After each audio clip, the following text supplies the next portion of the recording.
মনোবীক্ষণ polyclinic, চিকিৎসার জগতে এক দশক। এখন এখানে সব বিষয়ে ডাক্তারবাবু একসাথে তলায়।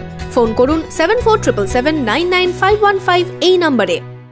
হরিহরপাড়ায় ট্রাক্টরের ধাক্কায় প্রাণ গেল এক পেপার বিক্রেতার। ঘাতক ট্রাক্টরটিকে আটক করেছে পুলিশ। উৎসবের মরশুমে বস্ত্র প্রতিষ্ঠান কাভেরি নিয়ে এলো শাড়িতে buy two get one free. এছাড়াও থাকবে কেনাকাটায় গোল্ড কয়েন অফার এবং নিশ্চিত উপহার। তাই সঠিক দামে ভালো মানের কালেকশন পেতে আজই চলে আসুন কাভেরিতে। হরিহরপাড়ায় ট্রাক্টরের ধাক্কায় মৃত্যু হলো পেপার বিক্রেতার। রবিবার সকালে হরিহরপাড়া থানার ট্যাংরামারি এলাকায় দুর্ঘটনায় চাঞ্চল্য ছড়ায়। জানা গিয়েছে, এদিন সকালে হরিহরপাড়ায় বাজার থেকে পেপার নিয়ে চোয়ার দিকে যাচ্ছিলেন ওই ব্যক্তি। পথে ট্যাংরামারি এলাকায় একটি ইট বোঝাই ট্রাক্টর সাইকেলে ধাক্কা মারে। স্থানীয়রা তড়িঘড়ি তাকে উদ্ধার করে হরিহরপাড়া ব্লক প্রাথমিক স্বাস্থ্য কেন্দ্রে নিয়ে যায়।